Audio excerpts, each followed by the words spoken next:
Actually, you know what? We don't have time for the pretend audience this morning. Hey, everybody, welcome into Talking Sports at Work. Hope everyone's having a great week. I'm going to go ahead and stop this because I have been recording for the last 30 minutes, and of course, something happens. The app crashes and it's all deleted. So yeah, that's what I'm dealing with this morning. But I hope you guys have had a great morning so far. Today is Thursday. We've got some Thursday night football tonight. I only have a handful of topics that I was going to discuss anyway, and I was planning on this being a short episode, so I'm going to try to get it in the next 20 minutes that I've got left on this drive. And hopefully we can still dive into all the topics and discuss them, in the way I want.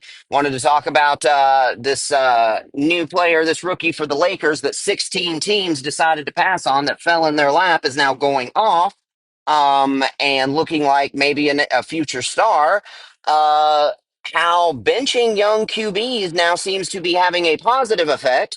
The problem with building an offense around Derrick Henry, a potential trap game for the Steelers, and the situation of the SEC championship game. So first, I'm going to have to make this a lot quicker than I did the first time, but I'm just going to say, preface this with I love Derrick Henry. I will always love Derrick Henry. My son loves Derrick Henry. In fact, that was the biggest problem biggest thing I was afraid of whenever it became clear that we weren't going to re-sign him is Jack going to be okay? Um, I will always appreciate and root for Derrick Henry. But what I have said for years is now becoming more clear to a national audience because, they don't pay attention to the Titans, the national media.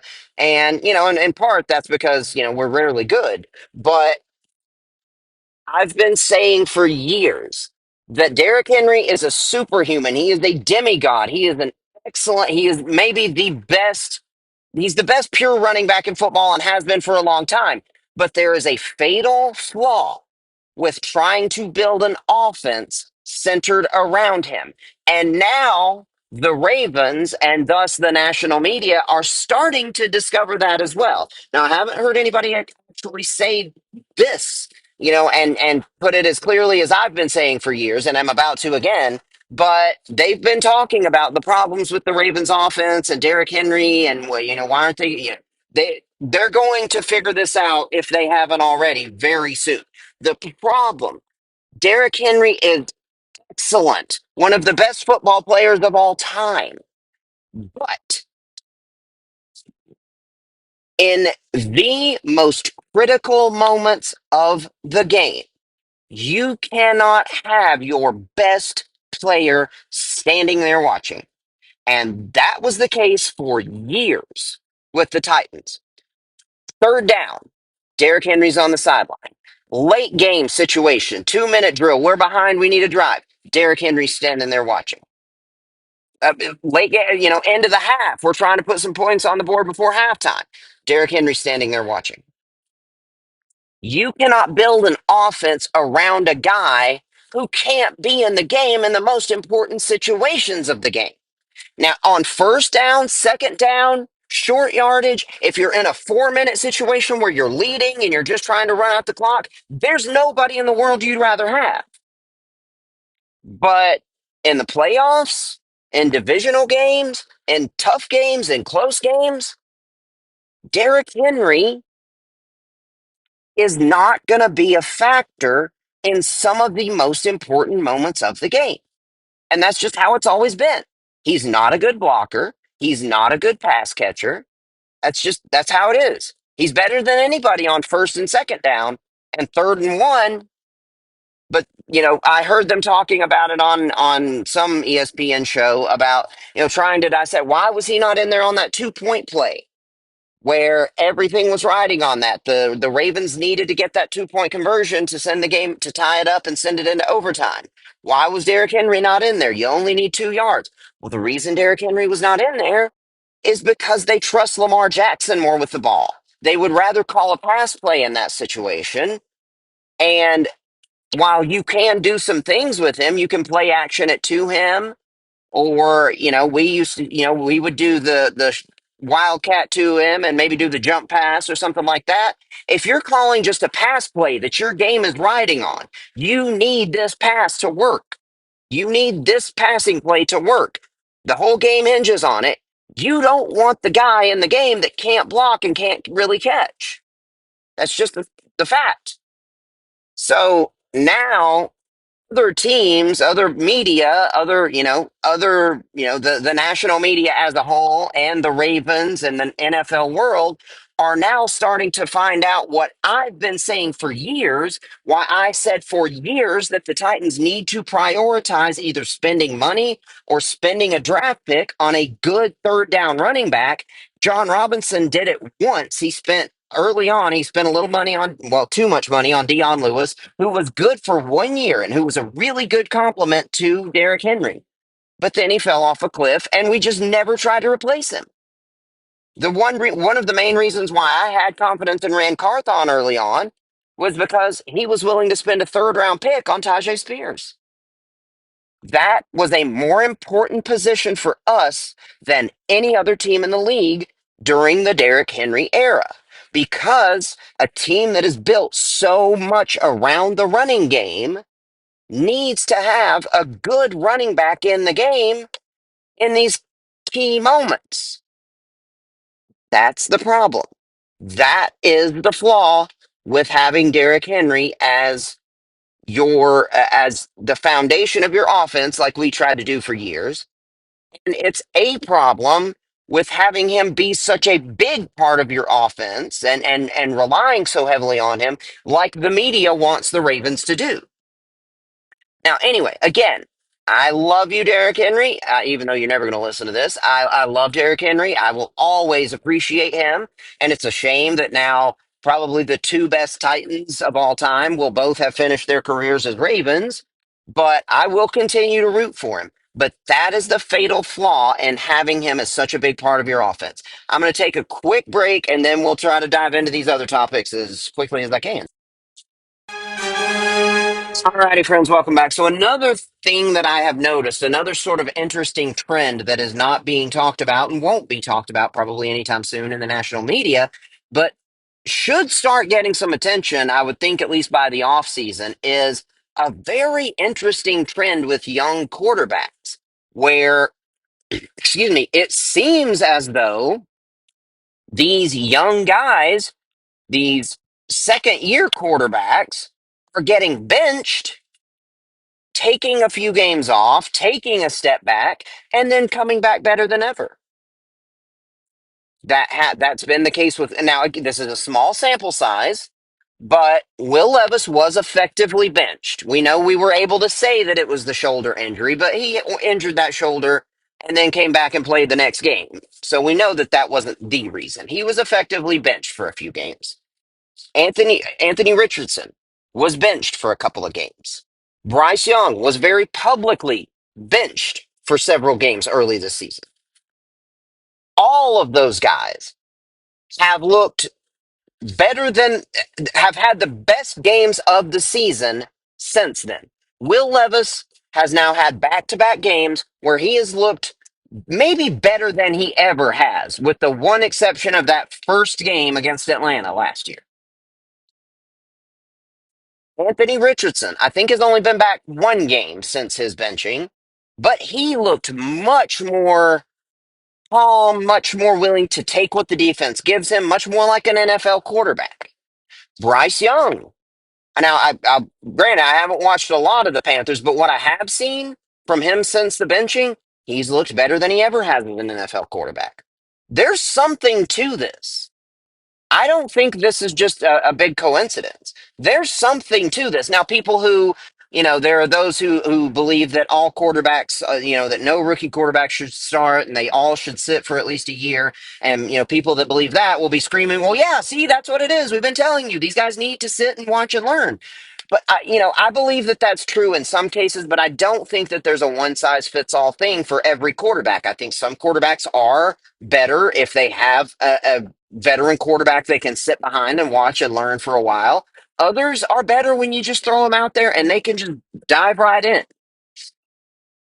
But what has happened So far, in a very small sample size, again, only 2 games with Levis, 1 game, I think, from AR, uh, uh, I don't know, a handful of games from Bryce Young. But in this small sample size, it seems like this benching has allowed these guys, and I'll speak specifically about Levis because I have paid obviously the most attention to him. It seems like it allowed him to take a step back, take the weight of the world off his shoulders for a few games, and just learn. Just watch the way a veteran like Mason Rudolph goes about leading the offense. Learn more about how things go over here on the sideline, how the coaching staff does what they do, does what they do, how the Brian Callahan as the play caller decides what he's going to do. Just take a step back without having any pressure, any expectations, and just learn for a few games. And he's been better than ever for these last 2 games since then. So is Anthony Richardson. So is Bryce Young. There's something to this. Now, I don't know if that's, going to be, I'm not saying that that's what people should start doing, that teams should start, starting a rookie quarterback for 6 games and then benching him, but there is something to this. I firmly believe. And I would be very interested to hear like an actual expert, like a Mel Kiper or somebody who's, really an expert in young quarterbacks and get their take on what this is. Now, it could be a coincidence. It could just be a big coincidence. I don't know, though. I mean, that is a very big coincidence that all 3 of these guys seem to look better than ever through their benching. Anyway, I'm going to take another quick break, dive into the other topics that we have really quickly, and get out. All right, friends, welcome back. So, initially, I had on the docket, I was going to talk about something that I've really already talked about, and I've been talking about for a couple of months at least, actually, and that's, how the new playoff system is going to impact the conference championship games. Because it's kind of a shame to me, and Lane Kiffin pretty much came right out and said it. Um, and I've been saying really all year that there's going to be at least one, maybe two lost teams in the SEC championship. Um, and at least one, maybe both of them will be kind of on the playoff bubble and would be out of it with another loss on their resume. And so it makes you wonder, how much do these teams really want to be in the conference championship now? If you win it, that's outstanding. You get a first round bye. And another little interesting nugget about that's, you definitely would still prefer to have that. You would prefer to not have to play in the first round.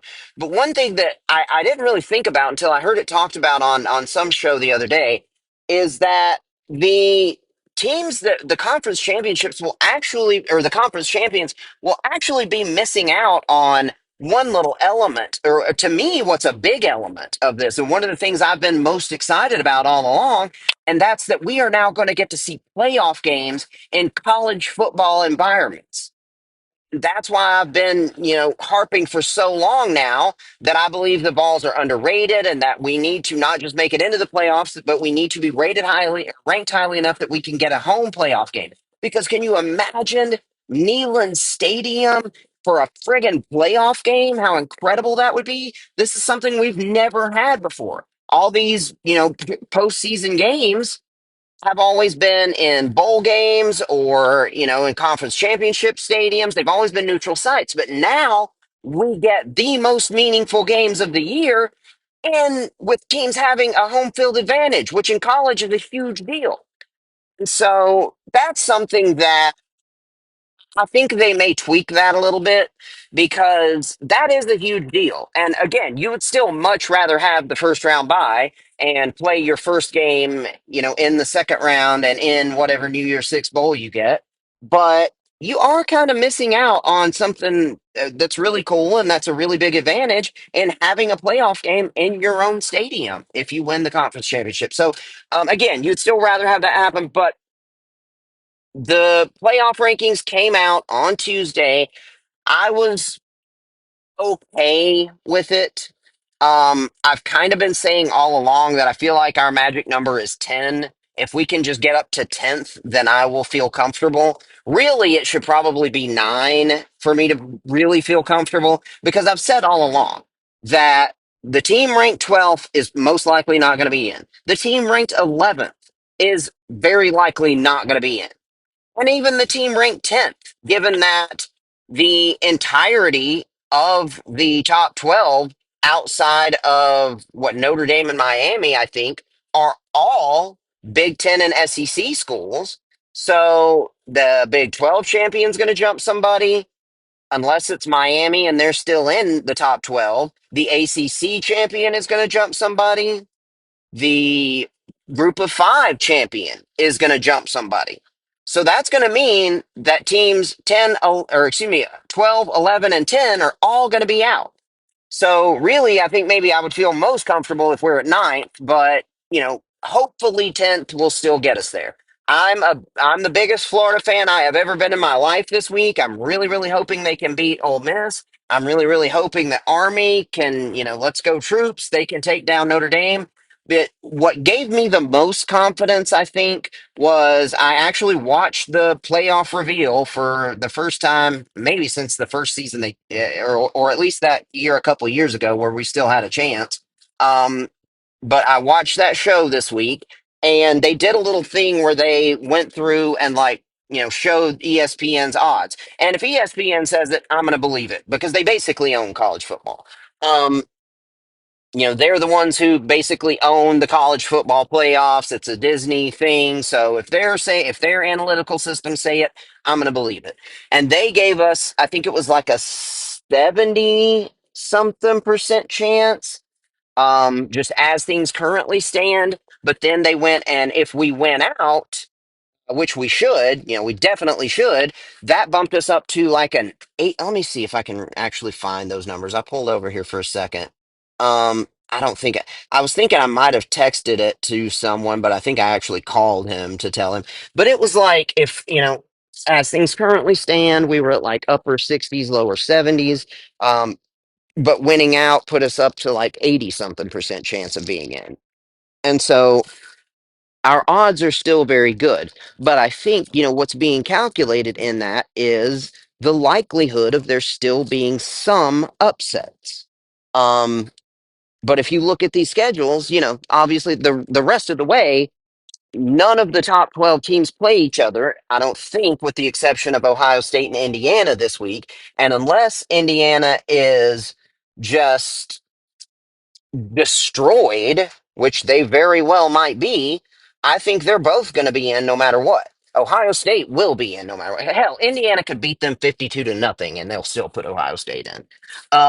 I mean, obviously that's not going to happen. But if Indiana is beaten by, three or more touchdowns, that might and should drop them below this little group of SEC teams.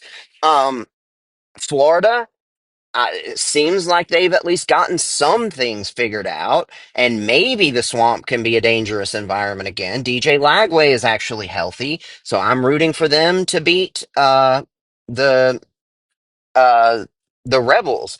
And again, I'm rooting for Notre Dame to lose. So I'm now rooting for every team ranked ahead of us to lose over the next couple of weeks, and I think those possibilities and the likelihood that at least a couple upsets are going to happen is factored into those odds that we make it in. But we now no longer control our own destiny. I mean, the SEC championship is pretty much totally out of reach.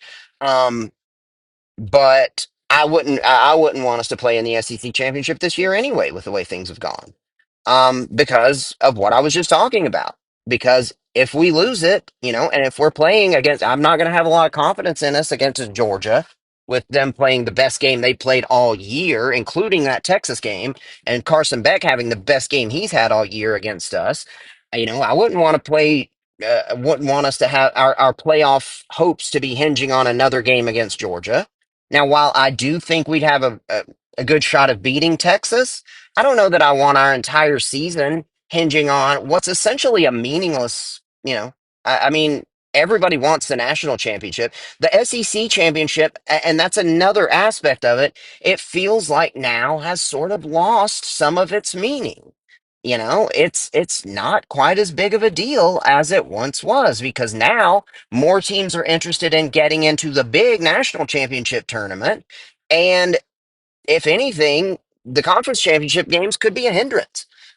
But they could also be huge for the winner again. But I kind of got off track there, but I was saying all along, that I hope that the CFP committee follows along essentially with what the AP poll did, because I was happy to see they only dropped us to 10th, but the CFP committee has us at 11th. I think the difference was that Miami was maybe ahead of us and they weren't in the AP poll. But I was glad that at least we were still ahead of like Boise State, and, we were in that cluster of the SEC teams, even though we're at the tail end of it. But that was kind of to be expected, when we lose by 2 touchdowns and our loss was most recent and fresh. I mean, that does factor into these things. Um, what's a little irritating is that the team that is leading the pack of those SEC and has actually separated itself from that little group is now Alabama, sitting at number 7, whereas, Ole Miss was 9, Georgia's 10, and we're 11th, but they bumped Alabama, the team that we beat, up to 7th. The team that and here's another thing that I hope that they will consider. Assuming we win out, we will have beaten the a team that's likely to play for the SEC championship head to head. Will have the same record as them, and we will have beaten the other team they lost to. So I really hope that that factors in. But it's just strange to me to see that the team that we beat and whose other loss is Vanderbilt is 7th, when Ole Miss, Georgia, Tennessee are, 9, 10, 11. But, whatever. I mean, it was always going to be kind of a cluster and, hard to figure out. We beat Alabama, Alabama beat Georgia, Ole Miss beat Georgia, Georgia beat us. It's going to be tough to figure all that out anyway. So I'm okay with it, but I'm definitely not comfortable. And as you saw, if it ended today, we would not be in the playoffs. But there is still the likelihood of some upsets happening. I'm hoping that Ohio State just destroys Indiana and they knock them back down, down to maybe like 12, 13, something like that. I hope Ole Miss loses. I hope, yeah. And some of these things are likely to happen. Now, another interesting element of it, though, is we now, where I had been saying all season long that I do think Texas is going to finish with 2 losses. I said I think they're either going to lose at Arkansas or at A&M at the end of the season. But now I am hoping that they win, even though, as a an SEC traditionalist, maybe it's kind of irritating to see them, being frankly overrated all year and leading the SEC all year with the easiest conference schedule. Um, but I'm definitely rooting for them to now win, and I hope that I am wrong about them losing at A&M, because if that happens, they're still going to keep Texas in, but they're also then going to bump A&M probably ahead of us. So that's going to be a massive game at the end of the season, not just for the conference championship situation, but also for us Tennessee fans. Um, Let's see. I'm going to take one more quick break, and then the other thing, I've got 2 other topics, but I'll try to do them like a lightning round. All right, hey friends, back again. So the last 2 topics, one was this kid, this rookie that the Lakers have, fell in their laps at number 17. Just went off and has had 2 outstanding games, especially his last one where he made not tied the rookie record, making 9 threes and finishing with 37 points. And man, I said it. Most Tennessee fans said it. Most SEC people and a lot of the main college basketball people said it. This is not just your typical good white college player who in the league is maybe just going to be like a catch and shoot guy. This dude is an all-around elite scorer. And he got better and better at defense, being coached by Rick Barnes as the season went along. Dalton Connect, I said before the season started, put your money on him to win the Rookie of the Year. He was like maybe 8, 9, 10th best odds or something going into the season. Now he has the second best odds to win the award. I don't remember what the actual odds were, but hey, I hope you made that bet. I didn't, because I don't have the patience for those season long bets most of the time. Anyway, the other thing, so Go Connect, I continue to sort of be a Lakers fan because I was always a Kobe fan growing up, and now I have more reason to actually have a link, a tie to them. So that's even more reason for me to be happy. The Steelers and the Browns are going to be playing in an AFC North rivalry game, which we know, if nothing else, is going to be hard fought, physical. Those AFC North games are always interesting. They're always, generally, there's a lot of defense and a lot of hard hits and stuff like that. I kept hearing it be described as potentially a trap game for the Steelers, but I don't think that's accurate because I, I could see this being sort of a slip up, but for it to be a trap game, you have to have had a big win the week prior, which they did, but you also have to have another big game coming up the following week that you're kind of looking forward to and you're overlooking this team. That's not the case. So this is not a trap game for the Steelers. And I have been saying for the last few weeks now, or at least the last couple of weeks, that I think the Steelers are for real. And so I'm taking them. There's actually a bet on Hard Rock that I'm a little bit sort of torn about, but it's boosted to like 180, I think, plus 180 for the Steelers to win by 7. But again, the one thing that gives me pause in that is that it is an AFC North division rivalry games, and so these games don't always go the way we expect them to go. The Steelers should win, and just in general, I'm probably going to take that 3.5 points and Pittsburgh, but I'm not super duper confident in it.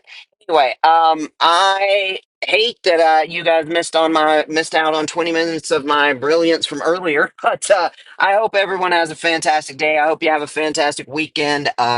Jack and Arlo, we're going to be having our first basketball practice this Saturday, so that's something pretty cool. We've got the Vols, need to just destroy both UTEP and Vanderbilt over the next couple of weeks. And we can hopefully continue to see some growth in Will Levis. But got a lot to look forward to. I hope everyone has a fantastic weekend, and I'll talk to you again soon. Love you. Bye.